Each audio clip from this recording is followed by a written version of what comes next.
Hi everyone. 14 বছর হচ্ছে আমার পার্লারের বয়স। আজ পর্যন্ত আমি এরকম দৃশ্য চোখের সামনে দেখিনি। আমি প্রথমে বুঝতে পারিনি, আমার কাছে এসেছিলো হেয়ার স্মুথনিং করতে। আমি তো প্রথমে শুকনো চুল ছিল, বুঝতে পারিনি। আমি কি করেছি, শ্যাম্পুটা শুধু করিয়েছিলাম।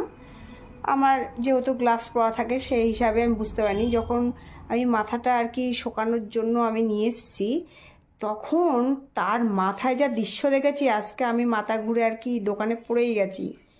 তোমাদের সামনেও দেখাচ্ছি, কেউ প্লিজ এরকম অবস্থা মাথা এরকম করে নিয়ে কোনো পার্লারে যেও না। সেই কারণে আর কি ভিডিওটা তুলে ধরলাম। এই যে দেখো কি পরিমাণে লিক। আর যদি তোমরা কমেন্ট করো তার মাথা দিয়ে যা বার হয়েছে, আমি ফট করে আমি তাওয়ালটা কিন্তু আবার নিজে নিয়ে এসছে। এটা কিন্তু তাওয়াল আমার না। আমার তাওয়াল আমি বুঝতে পারিনি। ও বললো আমি তোমার